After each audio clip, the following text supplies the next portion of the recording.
The second part of Act 1, as I said before, is the inciting incident.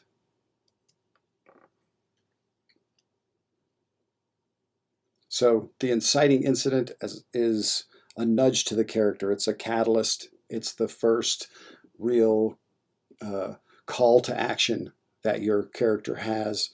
And as I said, it can very often be the thing that helps to reveal their dramatic need. Let's look at a couple of examples.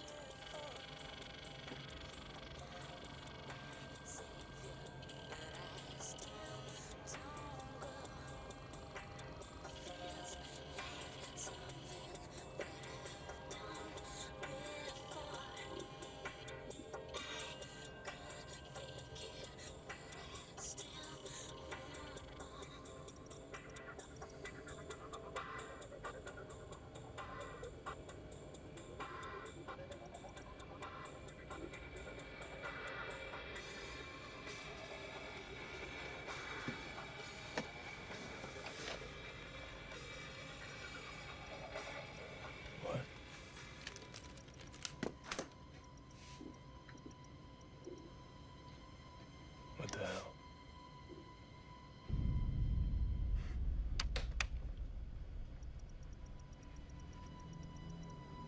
Long white rabbit.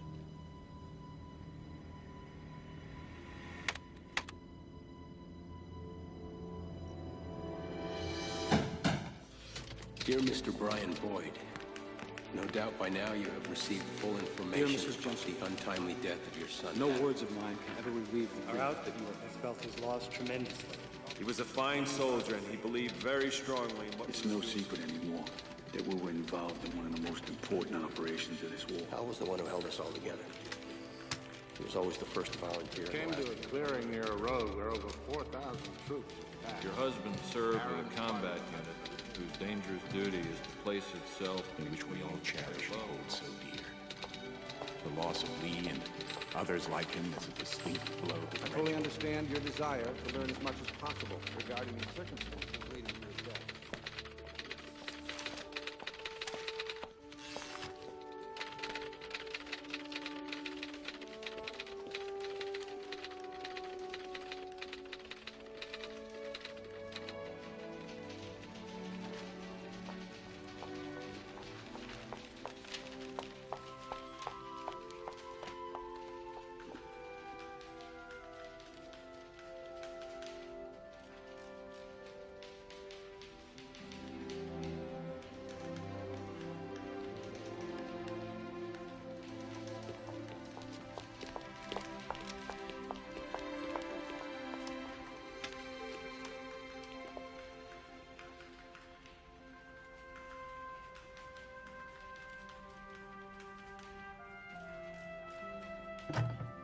Colonel, I've got something you should know about. Yes? These two men died in Normandy. This one at Omaha Beach. Sean Ryan, This man at Utah. Peter Ryan. This man was killed last week in New Guinea. Daniel Ryan. The three men are brothers, sir. I've just learned that this afternoon their mother's going to be getting all three telegrams. That's not all. There's a fourth brother, the youngest. He parachuted in with the 101st Airborne night before the invasion. He's somewhere in Normandy. We don't know where. Is he alive? We don't know.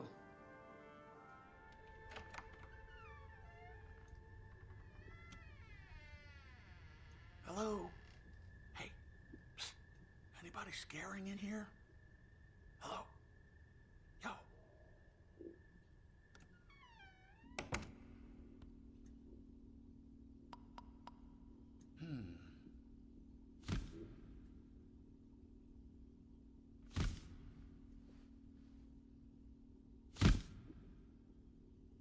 Bucket.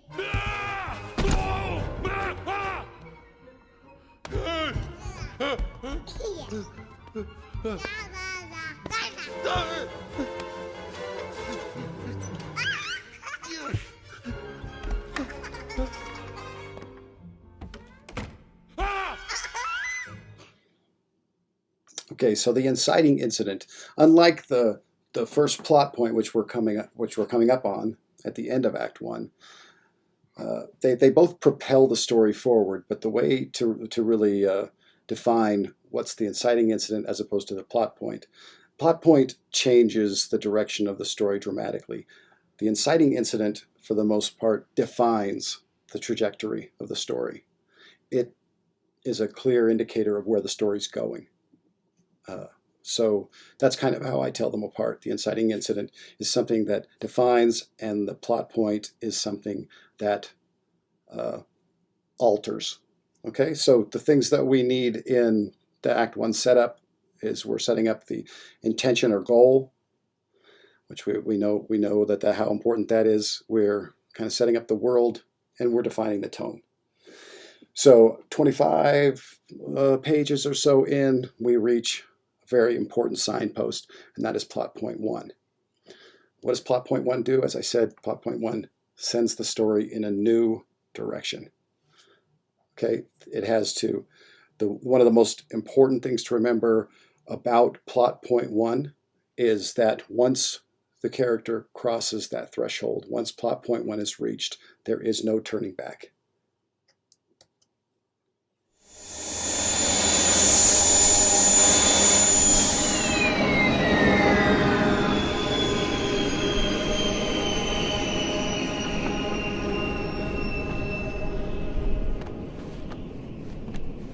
Uncle Owen! Aunt Beru! Uncle Owen!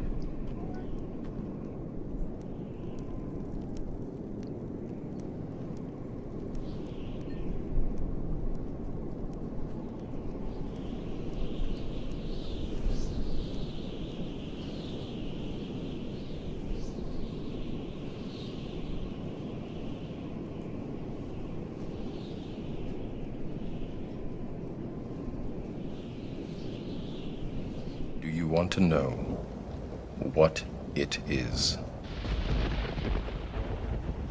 The Matrix is everywhere. It is all around us. Even now, in this very room. You can see it when you look out your window or when you turn on your television. You can feel it when you go to work, when you go to church, when you pay your taxes. It is the world that has been pulled over your eyes to blind you from the truth. What truth? That you are a slave, Neo.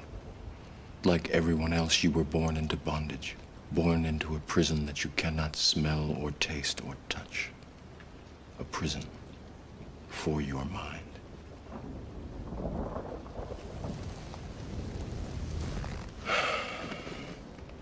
Unfortunately, no one can be told what the Matrix is.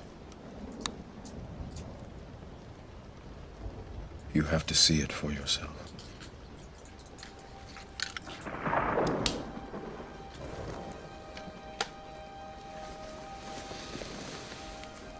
This is your last chance. After this, there is no turning back. You take the blue pill, the story ends. You wake up in your bed and believe whatever you want to believe. You take the red pill, you stay in Wonderland, and I show you how deep the rabbit hole goes.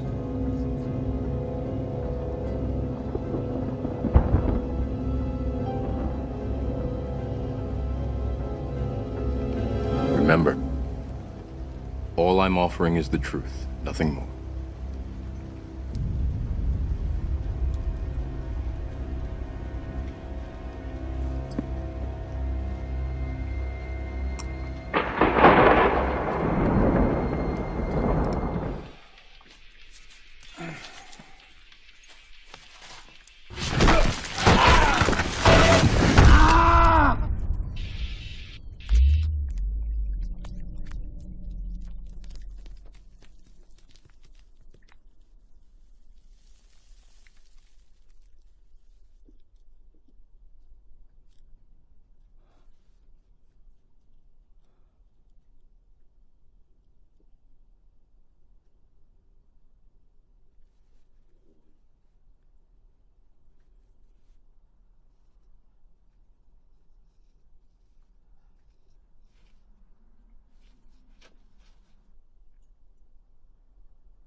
So whether it is thrust upon them or whether they make the choice willingly, once they take that step through, once the plot point is reached, there is no going back to the ordinary world. There's no, I'll go back to my normal life. Okay? That's plot point 1. So the work today is the first act worksheet. In as much detail as possible, write a synopsis of your Act 1 with special attention to the inciting incident and plot point 1. Okay? One thing about starting to delve into the structure of your screenplay is if you're lacking in any of the other ways in your intention or in your basic setup, it will show its face as you begin to structure. Okay? There's no expectations here. Just let yourself kind of free form and think about the inciting incident, the incident that defines the trajectory of the story, and plot point 1, the incident that changes the trajectory of the story, and who your character is within those circumstances. Okay, this is due by the end of class. All right, and I will be here to answer any questions. So please feel free to jump on. Thanks.